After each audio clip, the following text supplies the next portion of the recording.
Bonjour, je suis ravie de vous retrouver sur Monaco Info. Tout de suite, les titres de votre journal. Nous partirons à Carpentras où les 2 ans de la maison de vie qui est destinée à accueillir des personnes atteintes du VIH ont été célébrés en présence de la princesse Stéphanie. Une équipe de Monaco Info était sur place. Le nouvel orgue du sanctuaire de Laguet a été inauguré ce jeudi en présence du prince souverain. La SBM nous dévoilera dans ce journal son chiffre d'affaires et les résultats de ses activités concernant l'année 2011-2012. Et puis nous irons faire un tour du côté du nouveau musée national de Monaco qui nous fait redécouvrir le travail de Kees van Dogen, un artiste néerlandais dont l'atelier a été reconstitué à la Villa Saubert. Et puis nous terminerons ce journal avec le festival de télévision qui a refermé ses portes ce jeudi au Grimaldi Forum. C'était un moment très attendu en principauté, au cœur de toutes les conversations.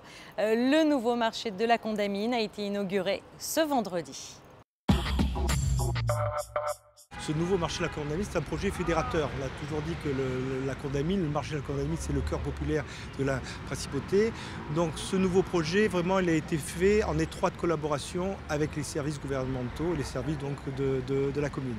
On a conservé les 3 axes principaux qui étaient initialement prévus avec le projet précédent, qui est le plus important, c'est-à-dire la diversité et la qualité des cabines, puisqu'aujourd'hui, nous avons 10 commerçants nouveaux avec des produits quand même exceptionnels. Nous avons même des produits japonais puisque bientôt il va y avoir un lycée qui va s'ouvrir et les jeunes maintenant aiment beaucoup les sushis. Donc des spécialités régionales, de la diversité, mais aussi des spécialités orientales un peu particulières. La qualité évidemment des produits puisque nous avons dans chaque matière les meilleurs commerçants.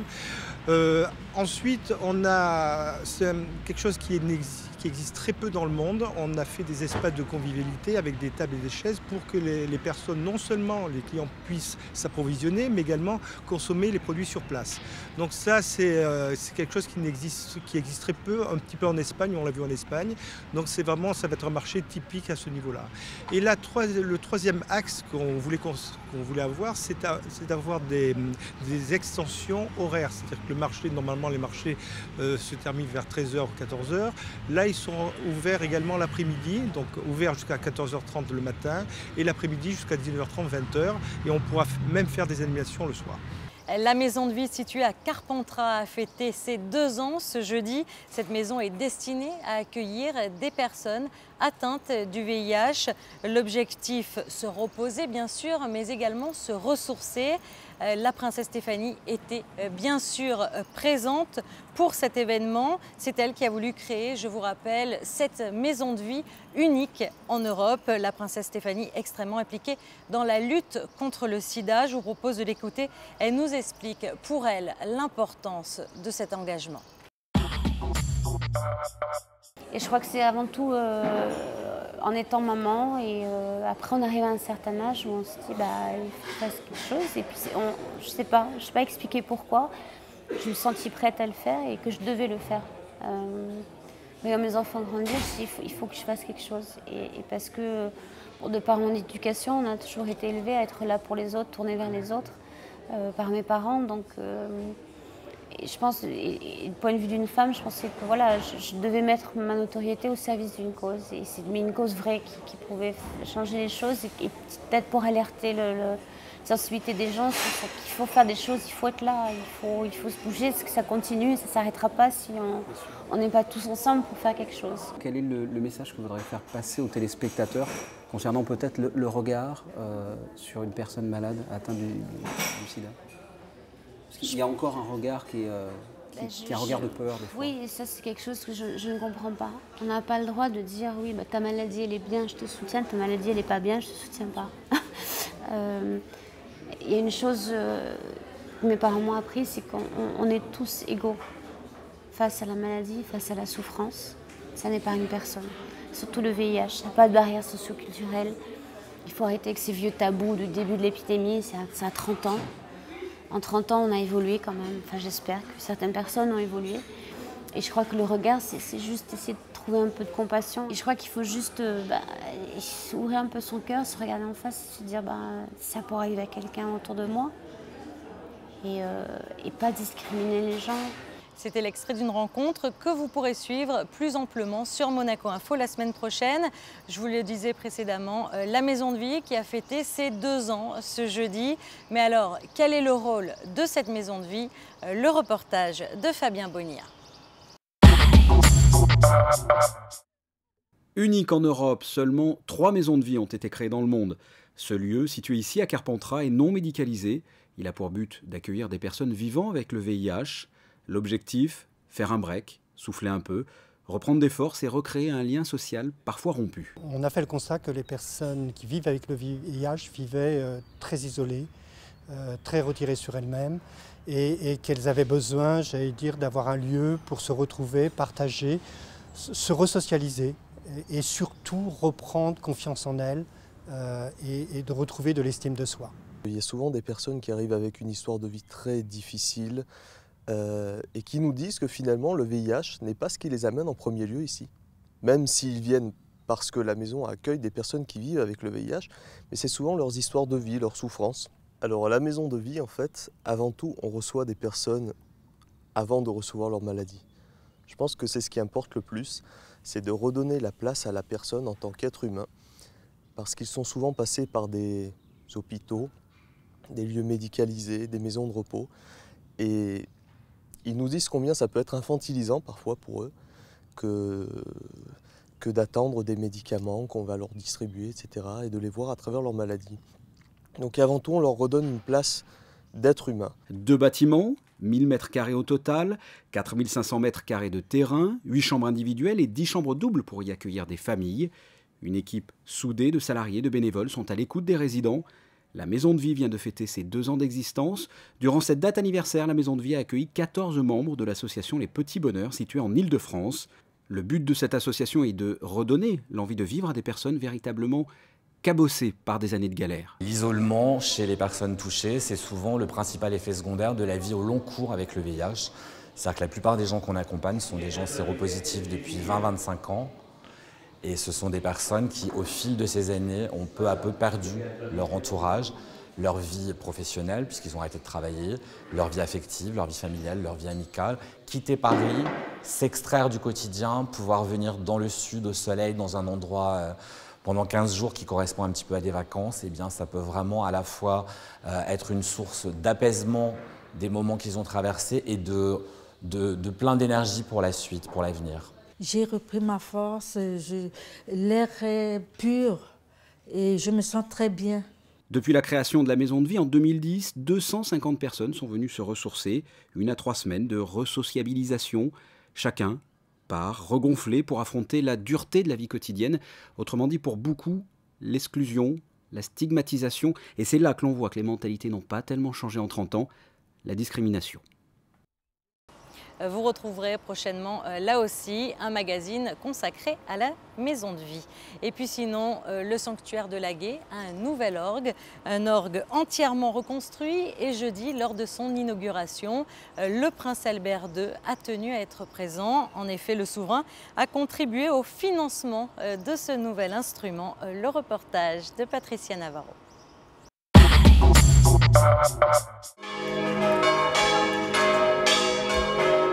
Laguet, un petit hameau situé à quelques kilomètres seulement de la principauté. C'est dans ce site champêtre propice à la méditation que des pèlerins viennent implorer la Madone de Laguet ou remercier des grâces reçues. Depuis jeudi, le nouvel orgue du sanctuaire résonne dans les lieux. Un orgue qui a représenté un investissement conséquent. Sans l'aide du prince Albert II et plus généralement de la principauté, l'achat de cet instrument n'aurait pu être réalisé. L'ancien orgue était devenu hors d'usage, donc on a reconstruit entièrement l'orgue en utilisant un orgue acheté d'occasion en Allemagne, mais en utilisant aussi une partie des tuyaux et des jeux de l'ancien orgue qui avait été installé dans le sanctuaire en 1982 par le chanoine Priasso à l'époque. Et donc nous voici maintenant avec un bel instrument qui accompagnera les messes et les offices liturgiques. Le prince Albert II, qui a largement contribué à la reconstruction de cet orgue, a tenu à être présent le jour de son inauguration, d'autant plus que les liens qui unissent la principauté à Laguet existent depuis des centaines d'années. Les premiers miracles qui ont attiré les foules à Laguet en 1652 ont concerné en particulier un habitant de Monaco qui avait été enlevé par des pirates barbaresques et sa mère est venue prier dans la petite chapelle primitive et a obtenu, grâce à Notre-Dame de Laguet, le retour de captivité de son fils, et c'était donc un monégasque. Ce nouvel orgue respecte le style baroque de la chapelle du sanctuaire. Son inauguration a été suivie par un récital donné par maître René Saorgin. Le groupe SBM, qui a clôturé son exercice 2011-2012 le 31 mars dernier, vient de dévoiler son chiffre d'affaires et le résultat de ses activités lors d'une conférence de presse à l'Hôtel de Paris ce vendredi. Jean-Christophe Dimino y a assisté. Premier enseignement de cet exercice 2011-2012, l'état des comptes de la SBM s'est nettement dégradé pour la deuxième année consécutive, malgré un résultat financier plutôt performant et un chiffre d'affaires en progression qui vu l'activité jeu se stabiliser et surtout l'activité hôtelière gagner 6%. Malgré cela, donc, le résultat net reste dans le rouge à moins 33 millions d'euros, soit 2 fois plus qu'à l'exercice précédent. Parmi les raisons avancées par les dirigeants, il y a évidemment le contexte économique international. Il y a aussi la part des charges en personnel qui ont augmenté de 4% sur un an. Nous avons une structure de coûts extrêmement rigide et notamment au niveau des frais de personnel qui représentent chez nous un pourcentage bien plus important que ce que cela représente chez nos concurrents, puisque nous sommes à 57% du chiffre d'affaires en frais de personnel, alors que quand on fait un mixte, un mélange entre l'hôtellerie et les casinos, on devrait être plutôt autour de 38-39. Pour tenter d'inverser la tendance, un plan de relance est en cours de négociation avec les personnels.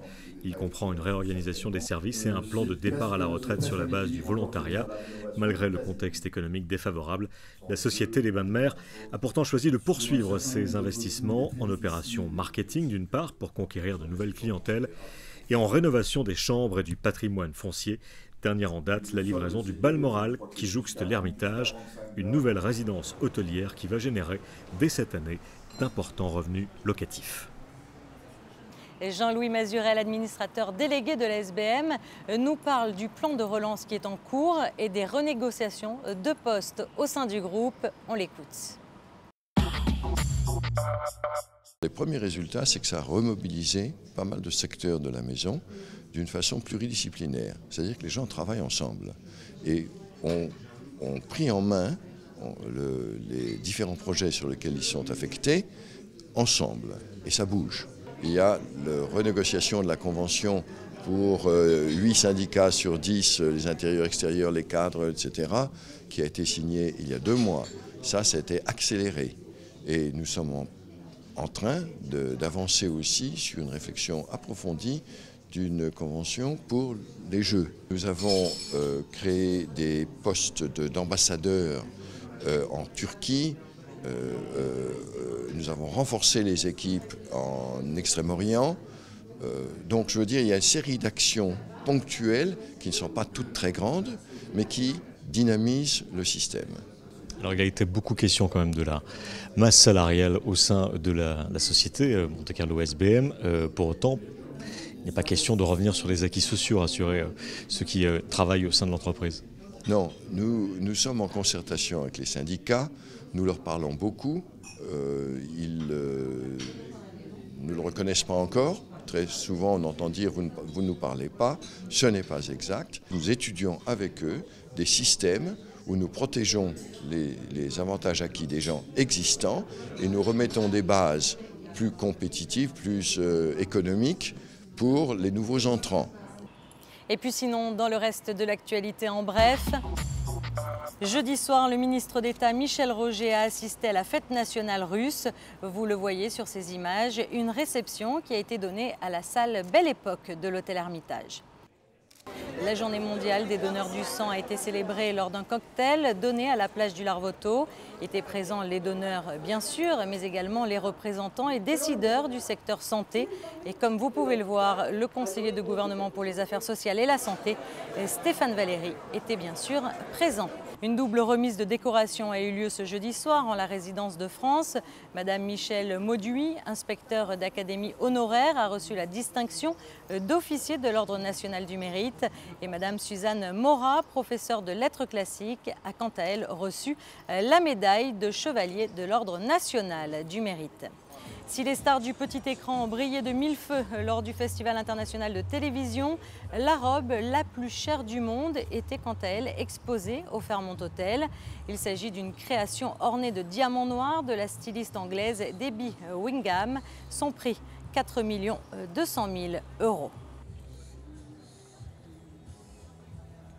On passe à la culture à présent. Le nouveau musée national de Monaco nous fait redécouvrir le travail de l'artiste Kees van Dogen, un artiste néerlandais dont l'atelier a été reconstitué à la Villa Sauber. Et les explications de Frédéric Elion. Kees van Dongen et Monaco ont une histoire commune. L'artiste y a vécu les 20 dernières années de sa vie, y est décédé. La principauté lui avait déjà rendu hommage en 2008 avec une rétrospective et cette année, le nouveau musée national de Monaco a décidé de présenter de nouveau les tableaux au public, mais d'une manière différente. On a une dizaine de peintures, mais des chefs-d'œuvre et une dizaine de dessins avec de la documentation, des reproductions aussi, des tirages qui présentent les tableaux dans les différents ateliers de Kees van Dongen. Les tableaux viennent de la famille. C'est les tableaux dont Kees van Dongen ne s'est jamais finalement séparé, qu'il a toujours gardé chez lui. Et c'est vrai qu'il y avait de multiples raisons à cela, mais souvent c'est parce que c'est les tableaux qu'il vraiment voulait garder et qui l'ont suivi tout au long de sa vie. Les œuvres ont été achetées par le musée entre 2004 et 2008 et prêtées à Montréal, Barcelone, Paris ou encore Rotterdam. Cet été, des ateliers pour enfants seront organisés au mois de juillet. On va restaurer un panoramique de la SBM en vue de l'exposition sur l'architecture qu'on présentera à partir de janvier 2013. Et puis en parallèle, de toute façon, à l'exposition Van Dongen, on va organiser comme chaque été des ateliers pour enfants. Je crois savoir qu'ils vont s'inspirer, en fait, s'imprégner de l'exposition Kees van Dongen. Ils vont s'approprier quelques grandes figures comme la Chimère ou comme la Salomé. Et ils vont essayer, je pense, de la restituer sous différentes manières, à l'aquarelle et puis à la peinture. Ils vont s'essayer à la peinture. Et vous avez jusqu'au 25 novembre pour admirer les œuvres de l'artiste néerlandais à la Villa Sauber. Et puis sinon, sachez qu'en parallèle, vous pouvez toujours découvrir l'exposition Signes à la Villa Paloma. Et pour ce dernier week-end, l'entrée sera libre et gratuite. Et puis sinon, lundi prochain, lundi 18 juin, le collectif Les Artistes Associés va fêter ses 10 ans. Alors comme chaque année, les élèves d'Éric Le Rouge se produiront sur la scène du Théâtre des Variétés. Au programme, musique, danse, chant. Cette soirée est bien sûr ouverte au grand public. Je vous propose tout de suite d'entendre Éric Le Rouge qui a formé depuis toutes ces années de nombreux jeunes musiciens. Ce sont tous mes élèves qui ont travaillé leur instrument, la basse, le chant, la guitare depuis en moyenne 2 ans à peu près. Parce que bon, il faut quand même un bon niveau pour se produire en public. Hein, donc, les débutants, ils regarderont, ils vont participer au spectacle et, en tant que spectateurs. Et puis l'année prochaine, ils vont sans doute le faire. Sinon, depuis 2003, j'en ai une bonne centaine qui se sont produits au Théâtre des Variétés. Et toujours avec tous les parents et à peu près une centaine de personnes qui viennent chaque année. À l'applaudimètre, c'est la meilleure récompense pour les élèves. Le festival de télévision vient de s'achever ce jeudi au Grimaldi Forum. Et comme tout au long de la semaine sur Monaco Info, nous retrouvons sur place Vanessa Dessy et Frédéric Elion. Et oui, ce 52e festival de télévision s'est terminé jeudi soir avec une cérémonie de clôture exceptionnelle. Frédéric Elion vous fait revivre l'événement.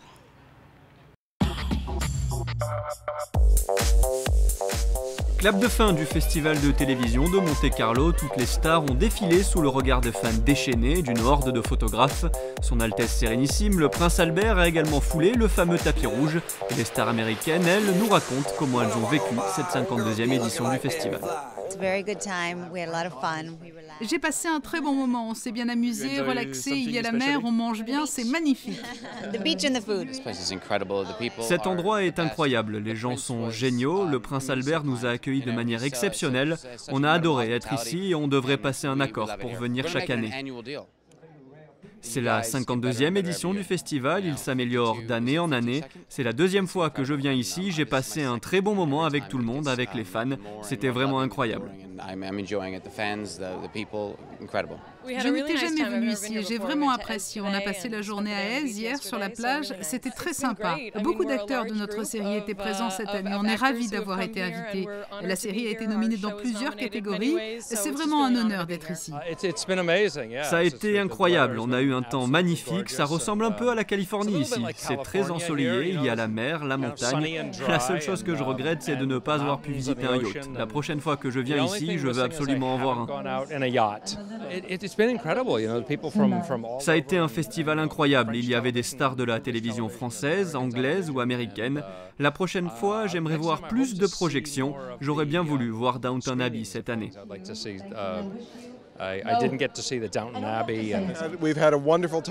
On a passé des moments incroyables ici, c'était une expérience fantastique, on est très enchantés d'avoir participé à cet événement et d'avoir été honorés en dehors des États-Unis.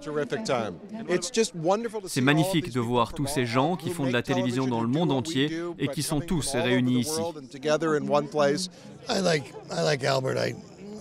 J'adore le Prince Albert, c'est toujours un honneur de venir ici, c'est une personne fantastique, je me sens comme chez moi ici. J'ai hâte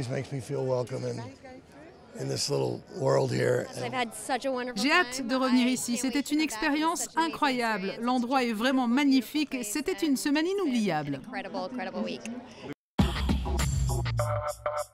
Standing director Masato Harada for Early Autumn. La soirée s'est terminée par la remise des Nymphes d'Or. Parmi les primés, Masato Harada a été nommé meilleur réalisateur. Woody Harrelson, absent lors de la cérémonie, a reçu le prix du meilleur acteur et Christine Neubayer a été récompensée en tant que meilleure actrice. Ciao, merci, gracias. I'd like to step down to the left-hand side of the stage for a photograph. Irons-nous à la plage ce week-end? La réponse tout de suite avec la météo. Samedi, du beau temps, le soleil brillera tout au long de la journée. Une légère brise de mer soufflera en cours d'après-midi. Du côté des températures, comptez 20 degrés le matin et 24 l'après-midi. Dimanche, quelques nuages, mais toujours du soleil et les températures continueront de progresser. Lundi, un temps lourd et chaud, accompagné de nombreux passages nuageux. Mardi, le ciel sera gris à tendance orageuse. Ce journal est à présent terminé. Je vous propose que l'on se quitte avec les plus beaux moments de cette 52e édition du Festival international de télévision qui s'est achevé, comme je vous le disais, ce jeudi au Grimaldi Forum.